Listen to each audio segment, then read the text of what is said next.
Hello. Today I'm going to talk to you about some of the most common tools I use with my clients for anxiety release. These tools have been used over the past 11 years as go-tos for being able to notice and be in a present moment with feelings where we're not pushing them away, pushing them back, ignoring them, numbing from them, dissociating from them, but allowing them to move out in a safe way. And when I say safe, I mean emotionally safe. So right now there's a lot of anxiety, there's a lot of heightened hyper-arousal, hyper feelings because of what's going on in the environment and the situation. These tools work with the body, so they're body-centered. They work with calming the mind, relaxing the mind, and they stimulate the parasympathetic nervous system. So one of the very first tools that I used with clients is to help them be present in the body. This one is just called sensory perception. So you're allowing yourself to just come into your space, because anxiety takes us into the future. Anxiety takes us into the future. Depression takes us into the past.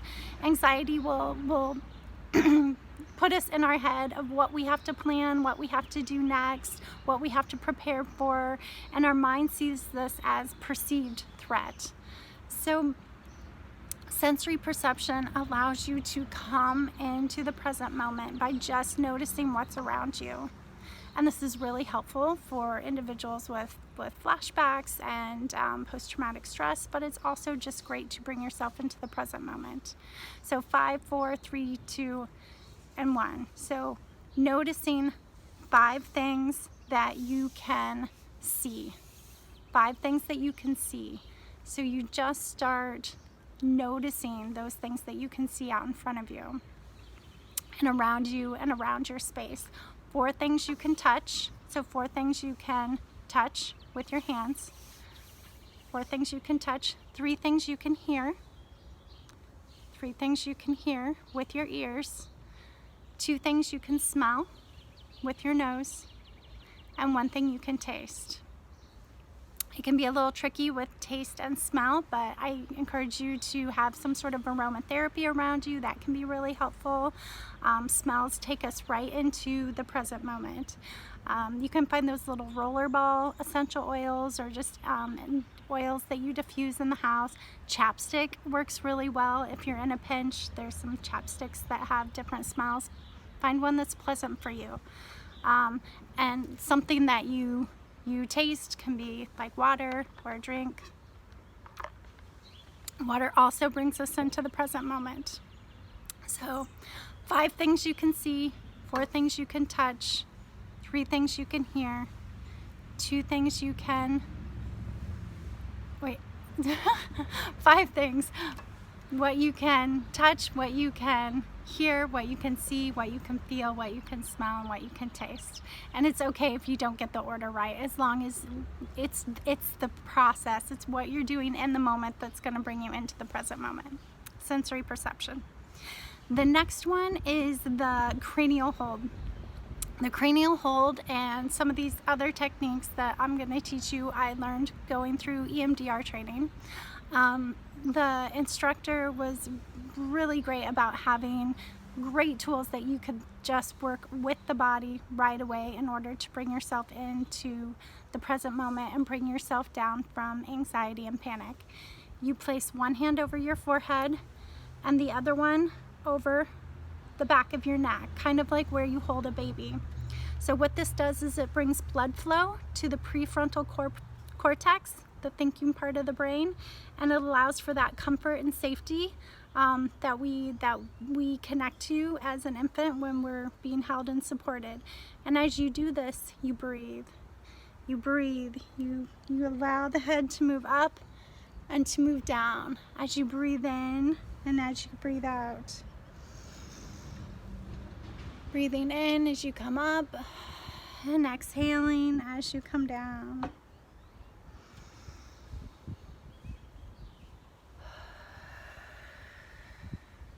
Breathe.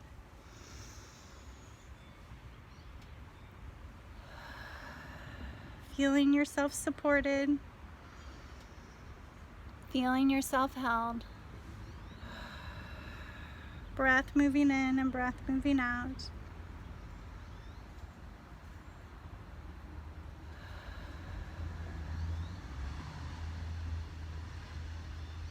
And I encourage you to do this till you start feeling your body regulate. When you feel yourself coming out of that hyperarousal, or you can do it for up to 2 minutes with that breath. That is the cranial hold. The other one that we were taught was the fear tap. So trauma therapists use this all over the world. Same thing with EFT and tapping. If you've been seeing that coming through, we can talk about that one too. But the fear tap. The fear tap is super easy. You can, right between your ring finger and your pinky, there is a space right here. It works with the meridians in the body. This is, connected to Eastern medicine as well. We work with a lot of the meridians in the body when we work with the body, when we are shifting emotion and feeling. It's all connected. So you just use your fingertips and to tap. Tap and to breathe. Breathing in and breathing out. And you might use a simple mantra like, I am safe. I am safe. I am supported. I am supported. All my needs are currently met. All my needs are currently met. There is enough and plenty of everything. There is enough and plenty of everything.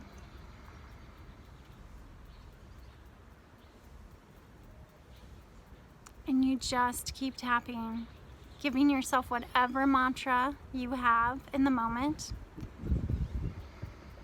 I notice my breath. I'm breathing. Anything to keep you. This keeps you in the present moment. This stimulates meridian in the body to help balance out that nervous system, to stimulate that parasympathetic nervous system, and to allow you to regulate that mindset, that anxiety, that fear that's coming up. The fear tap. The other one I really like to use with the hand is called the finger hold. I've used this with my kiddos. I use this with my clients since graduate school. I had a dear friend, I have a dear friend still, from graduate school who taught us Jinshin Jitsu. And Jinshin Jitsu is another form of working with the meridians in the body. And it's beautiful, it's super easy, it's super fast, and you can just use your fingers to balance out any energy that's coming up for you.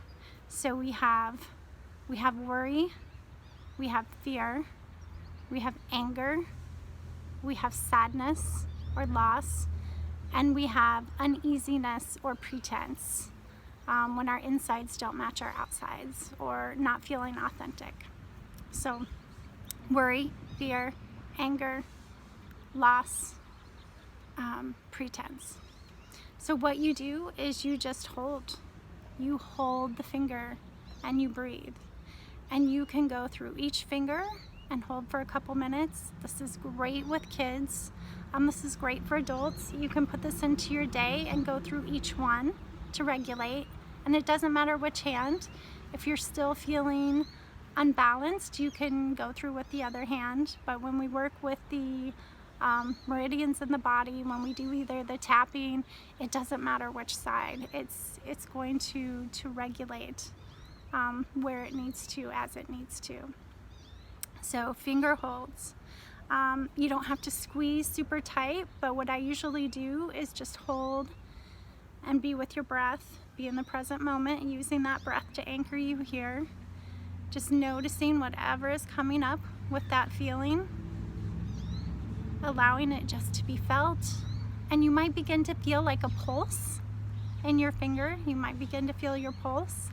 And as you do that, you will feel it subside. You will feel it move away. You'll feel it it'll kind of come up like a wave, and you'll feel it pretty strong, and then it'll release. And as you do that, you're going to feel the release in the body as well. So finger holds. The next goes with all of these, but it's probably your easiest, simplest tool, is your breath. Your breath is your light tool. And how you sit is really important to tell the body that it's safe and that all our needs are taken care of. So when we sit curled, how we normally sit, and it is pretty normal if you're sitting and having a conversation or if you're working at the desk, we are used to being a little more curled over. We tend to even cross our arms, cross our legs, our shoulders come in a little more. What this is doing is protecting the main organs. It's protecting the parts of us that we want to keep safe. But it also is signaling to our brain, to our mind, that we are not safe, that we're in danger. Because when we do this, we get shorter breaths. Our breath only comes from here. And when we roll our shoulders down and back, when we allow our spine to lengthen, when we uncross our legs and uncross our hands and let our hands rest in our lap or at our side. You don't have to be a yogi to do this. You don't have to get into meditation to do this. All you have to do is align your posture, align your spine, allow yourself to get a deep 3-part breath where it goes in through the nose or the mouth, down to the heart center, and down to the abdomen. When you allow yourself that deep breath and back out, it might feel a little strange because we're not used to breathing these deep breaths. This is not something that always feels familiar to the body, so it might feel a little uncomfortable at first. But I promise you, if you continue to practice this breath and practice this 3-part breath, this deep 3-part breath, or sit like Abe, as it was taught to me, like Abe Lincoln in the chair. That's the posture, that's the form. But as you allow yourself to continue to practice this form, it will move you from those survival emotions, from fight, flight, freeze, submit. It will remove those and move you into rest and digest. And it will turn on that part of the brain that is logic and reasoning and rationalization and all the places you want to be, instead of anxiety and panic and fear. So your breath is your light tool. Your posture, aligning that spine in the most comfortable way that feels best to you, gently rolling those shoulders down and back, breathing in and exhaling out. And if you want to take this a step further, you can add a tone to your breath. You can lengthen the exhale of your breath. You can do what I call either a buzz breath, an S breath, or an ooh breath. So buzz breath is the sound that a bee makes, the bzzz, right? And as we do that, it allows the roof of the mouth, the soft palate, to release the tension. And the tension in our soft palate is also aligned to the tension that we hold in our root center. And when we are in a fear state, when we are in those survival emotions, everything gets held really tight. Anxiety holds everything tight. Fear holds everything tight. And when the muscles are tight in our jaw and our mouth and the roof of our mouth, so is the bottom half of our body. And if we are clenching and tightening up everything in the bottom half of the body, so is the top half. So as we release one, the other one will release as well. So buzz breath, we'll do this. S breath, which is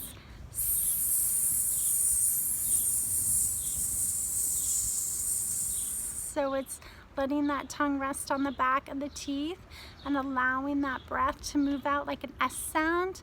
And if, you know, the association with snakes is not something you're pleasant with, think of it in this term that the snake is also connected to the spirit animal of the healer. And so it's a very healing breath. So buzz breath, S breath, or ooh breath.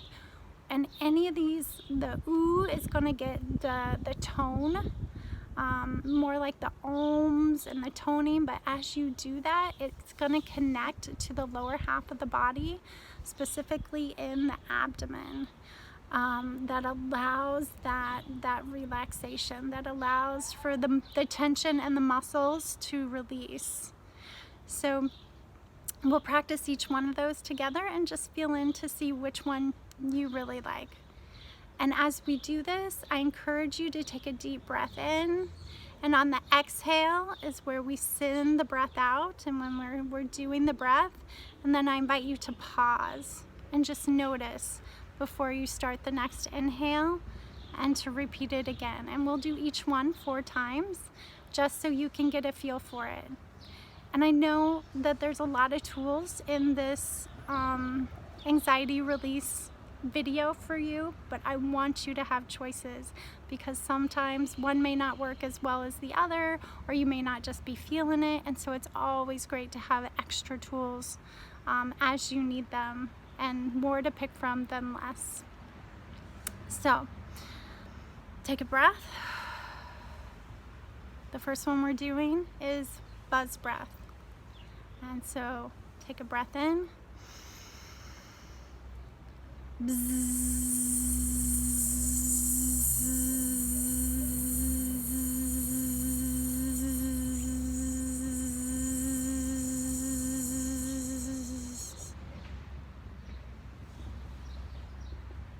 And breathe in.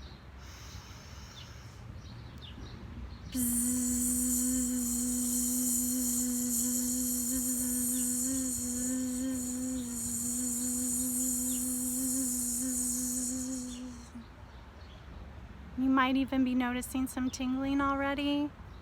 This is all being able to balance out the nervous system. Take a breath in.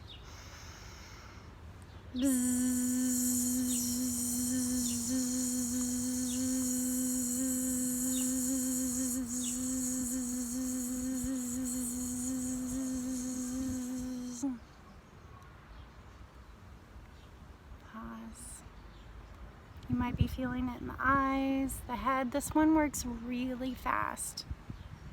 I can't remember if that's 3 or 4. We'll do one more. Take a breath in. Good.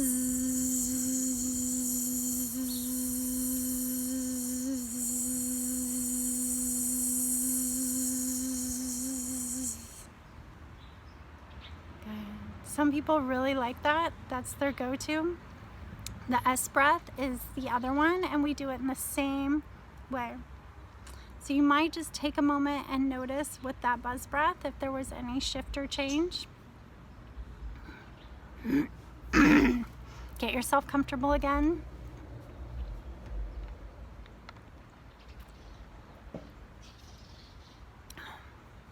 And we'll do S breath. Take a breath in.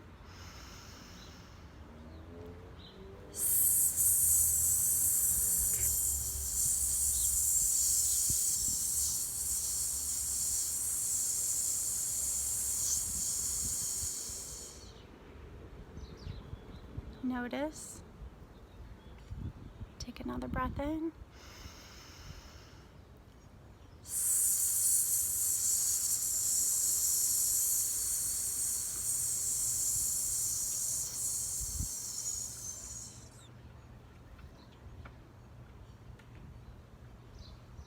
Breathe in again.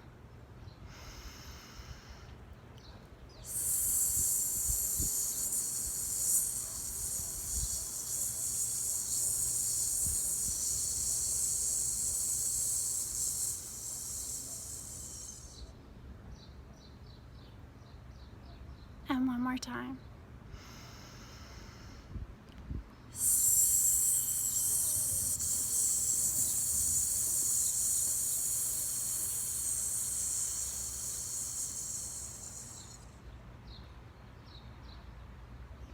Good. So again, just noticing your perception, taking a moment and feel, and it's okay if your mind begins to wander, just bring it back with the next breath. Just bring it back. As soon as you notice your mind has wandered, you know you can always bring it back with that present moment breath. It really is your light tool. Okay, the last one is the ooh sound, like ooh, I like that, ooh. And as you do that, you're going to be making a really low sound, like a really low embodied guttural sound where you can feel it. So you might even want to place the hands on the abdomen. And it's the same way. You breathe in and you hold and you move out the sound, and then you pause again. And you do this for a cycle for a minute, or you do it for a cycle of 4 breaths, whatever comes first, or you keep going if it feels better to you, all right? So breathing in, ooh.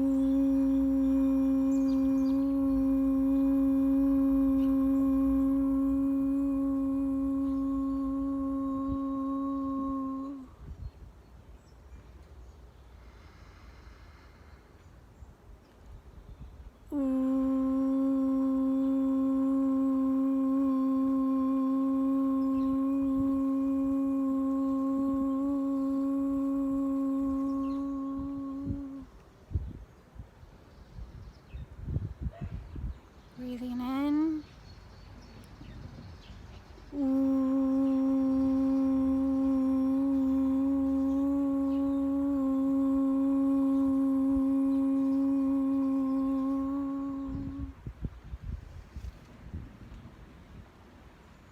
And one more time.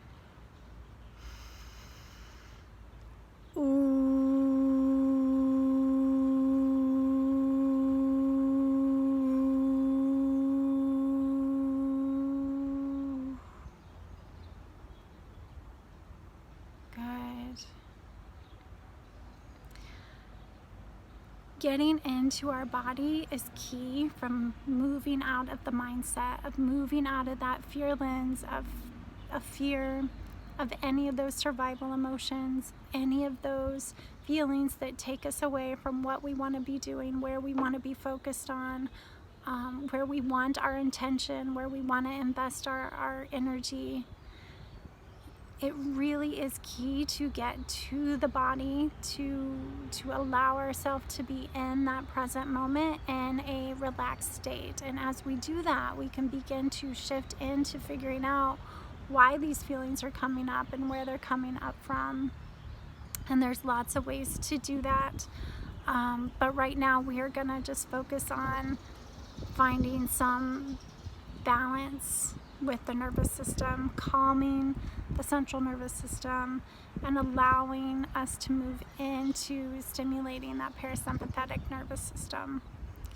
Other things you can do is to move and to shift right around the abdomen, the hips, the lower hips, where you can do kind of circles with the hips, or like a mandala shape.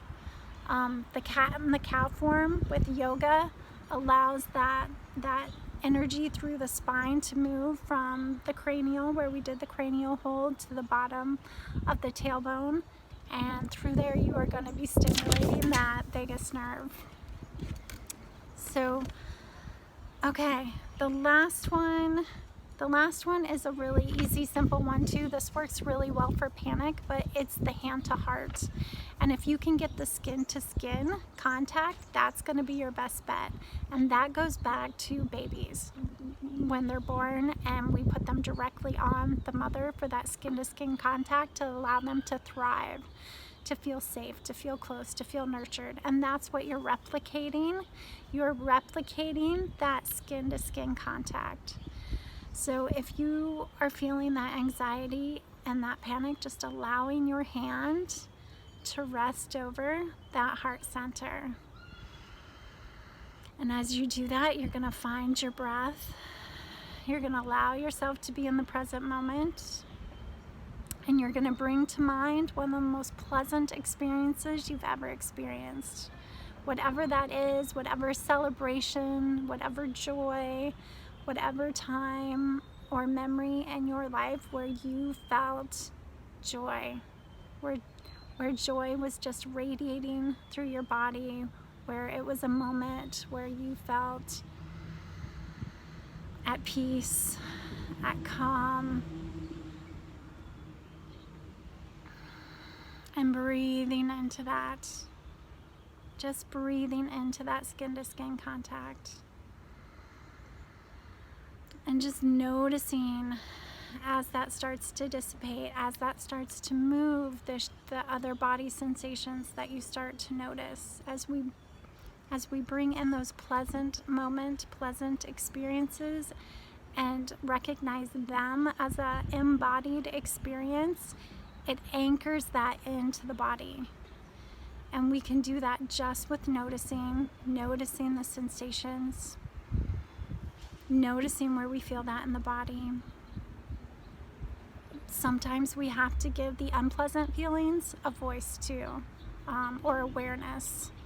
So anything that feels unpleasant, instead of pushing it away, these are your tools to allow you to anchor back in, to find some balance with the head and the body, and allow yourself to move below the noise of the head space in order to be present in the moment, in order to create some clarity, create some space for rationalization and logical thinking, and allowing yourself to be present.